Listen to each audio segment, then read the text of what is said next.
Et nous enchaînons à présent avec l'œil du CGP. Nous avons le plaisir d'avoir été rejoints en plateau par Marc Tempelman, fondateur de Cashbee. Bonjour Marc Tempelman. Bonjour Nicolas. Bienvenue dans l'œil du CGP. Vous avez souhaité aujourd'hui aborder le sujet des fonds obligataires datés. Pourquoi ce choix ? Je pense qu'il est surtout drivé par le contexte. Donc, il ne vous aura pas échappé que les taux ont beaucoup monté récemment. Et ça vaut, c'est plutôt une bonne nouvelle pour le marché obligataire dans son ensemble. Juste par référence, le investment grade, en moyenne, proposait une rémunération de 1,40 à peu près sur les 10 dernières années. Aujourd'hui, c'est du 4,40. Et quand on va sur les obligations à haut rendement, on est aujourd'hui aux alentours de 8%, un peu moins, alors qu'on était à 4,50 en moyenne sur les 10 dernières années. Donc, c'est un bon moment pour s'intéresser aux investissements obligataires. Alors, la confusion à ne pas faire quand on parle d'investissement obligataire, c'est il y a deux types d'obligations. Il y a les obligations d'entreprise et les obligations d'État. Là, on parle d'obligations d'entreprise. Exactement. Et ce que les professionnels appellent habituellement le crédit. Oui. On a d'un côté, comme vous l'avez dit, les obligations d'État et de l'autre, le crédit. Et donc, ce sont ces fameuses obligations émises par des entreprises qui ont typiquement des rendements plus élevés que l'État, puisque l'État est souvent considéré comme le meilleur crédit dans un pays donné. Oui. Et donc, les entreprises de ce pays ont tendance à payer plus sur leurs dettes. Si on parle maintenant de fonds obligataires datés, quel est le fonctionnement par rapport à un fonds obligataire classique ? Alors, commençons déjà par obligataire. Oui. C'est une reconnaissance de dette oui. qu'émettent les entreprises. Elles ont le choix. Elles peuvent aller vers des banques pour des prêts bancaires. Et puis, elles peuvent émettre des obligations qui sont en fait une forme d'emprunt, mais qui est découpée en morceaux équivalents et dans lequel tout un chacun peut investir. Une fois qu'on a dit ça, il y a plusieurs façons de s'intéresser à ce type d'instruments. On peut les acheter en direct, donc c'est l'achat d'obligations en direct. On peut acheter des fonds obligataires et puis on peut aller sur les fonds obligataires datés. Le fonds obligataire, c'est tout simplement un rassemblement de plusieurs lignes obligataires, donc l'avantage de la diversification. Le fonds obligataire daté, en plus, propose une échéance. Donc vous savez que vous investissez dans de multiples lignes obligataires, mais avec un terme, avec une échéance connue d'avance. D'accord. Ce qui n'est pas le cas dans un fonds obligataire classique. Exact. Le fonds obligataire classique, vous avez des gérants qui vont continuellement investir dans des obligations et à chaque fois qu'il y en a une ou plusieurs qui arrivent à échéance, vont réinvestir. D'accord. C'est un fonds qui va évoluer dans le temps.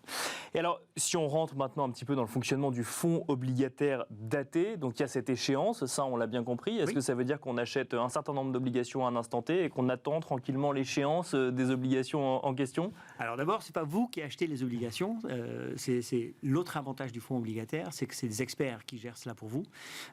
Ils vont aller choisir des obligations de tout type. On est toujours dans le monde du crédit, mais vous vous doutez bien qu'entre une obligation émise par, je vais prendre un exemple d'une très belle société, Apple ou Procter & Gamble, des sociétés qui ont des bilans financiers très très forts, et des sociétés qui s'endettent un peu plus, qui sont peut-être un peu plus risquées.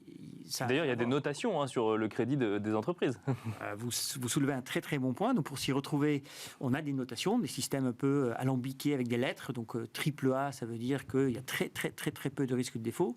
Quand on se rapproche vers le AA, le simple A, le triple B, enfin bref, quand on défile dans l'alphabet et qu'on se rapproche du C, le risque de contrepartie, le risque de défaut s'élève. D'accord. Et donc, pour revenir au fonds obligataire daté, il y a des experts qui vont rassembler des dizaines, voire des centaines de lignes obligataires dont ces gérants estiment que le risque est bien rémunéré, voire très bien rémunéré pour la notation donnée de l'obligation.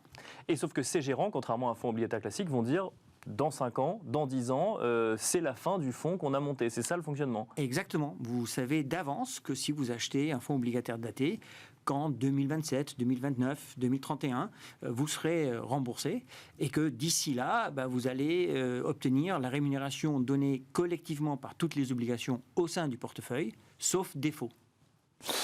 Justement, les risques d'un tel type d'investissement, Marc Tempelman, il y a toujours un risque quand il y a du rendement. Vous avez parfaitement raison, le couple risque-rendement est inévitable. C'est la même chose pour les fonds obligataires datés. Donc votre risque, c'est que parmi les centaines d'investissements que les gérants vont faire, qu'il y ait une ou deux ou trois entreprises qui n'arrivent pas à rembourser leurs dettes, qui vont faire défaut. Ce qui ne veut pas dire que la valeur investie dans cette obligation est nulle et que tout a disparu. Ça veut juste dire que vous allez, sur cette obligation spécifique au sein du portefeuille, le retour ne sera pas celui qui a été anticipé. Typiquement, il s'agit d'un remboursement partiel. Mais au total, et encore une fois, c'est l'avantage des fonds, c'est que vous allez bénéficier de la diversification. Au total, le rendement visé devrait être appréciable et largement être supérieur à l'inflation.